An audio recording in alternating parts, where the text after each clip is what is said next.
নমস্কার বন্ধুরা, রান্নাঘরে রান্নাবান্নায় সবাইকে স্বাগত।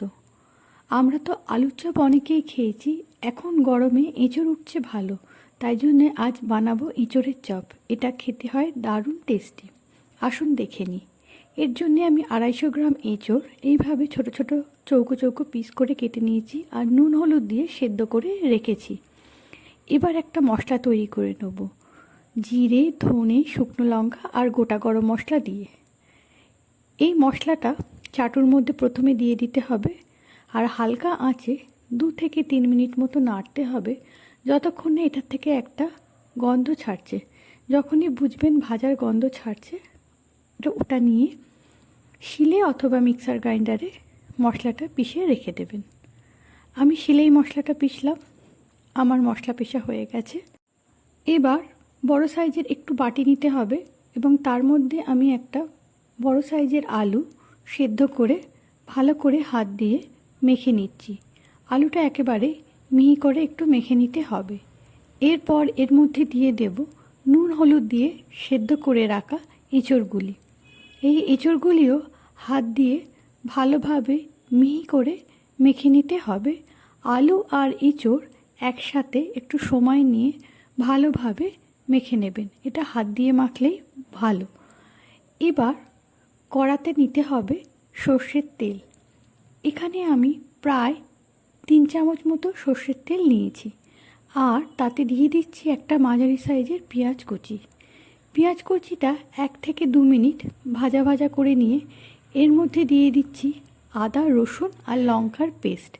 এখানে আদা, রসুন আর লঙ্কার পেস্টটা আমি খুব বেশি দিইনি, সামান্যই দিয়েছি। এবার এইটা দিয়ে একটু নাড়াচাড়া করে নিয়েই এর মধ্যে দিয়ে দেব আলু আর এঁচড় মেখে রাখা মণ্ডটি।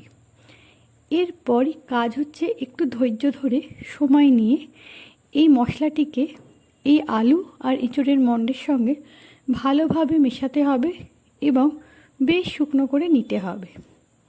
এর মধ্যে এবার আমি দিয়ে দেব স্বাদ মতো নুন, সামান্য হলুদ গুঁড়ো আর সামান্য কাশ্মীরি লঙ্কা গুঁড়ো।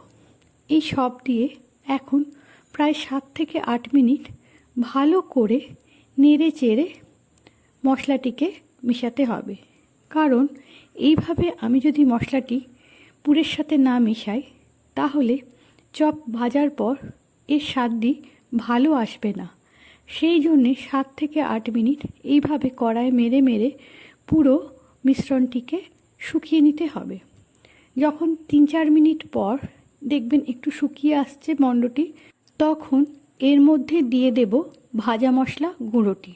এই ভাজা মশলা গুঁড়োটা আমি পুরো দিলাম না, একটু নাড়াচাড়া করে নিয়ে আবার বাকি ভাজা মশলাটা দিয়ে দিলাম, তাহলে পুরের মধ্যে ভালোভাবে মশলাটি মিশে যাবে।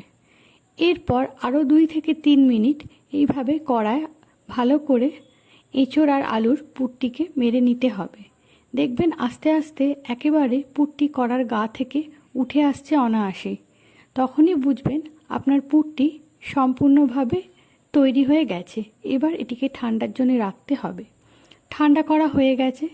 এবার হাতে অল্প অল্প করে লেচি নিয়ে নিতে হবে আর এটিকে চপের আকারে গড়তে হবে।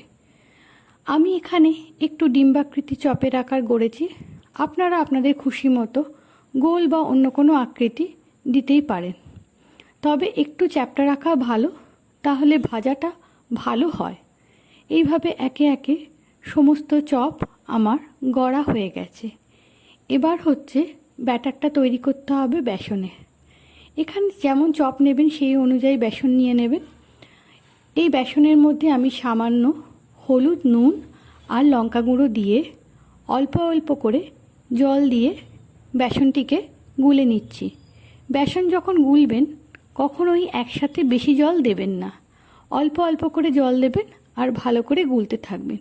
এইভাবে জোরে বেসনটি ফেটিয়ে নিলে বেসনটির মধ্যে হাওয়া ঢুকে যাবে এবং এর মধ্যে কোনো আর ডেলা থাকবে না। দেখুন গায়ে লেগে আছে কেমন, তার মানে বেসনটি সম্পূর্ণ সঠিক গোলা হয়েছে। এবার এর মধ্যে একে একে গড়ে রাখা চপগুলি দিয়ে দিতে হবে এবং বেসন দিয়ে ভালো করে কোট করে নিয়ে গরম সর্ষের তেলে ছেড়ে দিতে হবে। চপ সাধারণত সর্ষের তেলে ভাজলেই বেশি টেস্টি লাগে, তাই আমি এখানে সর্ষের তেলের ব্যবহার করেছি। এইভাবে ধীরে ধীরে আস্তে আস্তে চপগুলিকে ভাজতে হবে যতক্ষণ না এগুলির একটু সোনালি রং আসে। যখন এগুলির একটু গোল্ডেন কালার এসে যাবে তখনই বুঝবেন চপটি প্রায় তৈরি হয়ে এসেছে। এবার যখন একটু লালচে রং নেবে তখন বুঝবেন ভাজাটি সম্পূর্ণভাবে শেষ হয়েছে। তৈরি হয়ে গেল আমাদের এঁচোড়ের চপ। বিকেলে মুড়ি, চা এইসব দিয়ে এই চপ দারুণ জমবে। এখন এঁচোড়ের সময়, তাই এঁচোড়ের এই চপ অবশ্যই বানাবেন।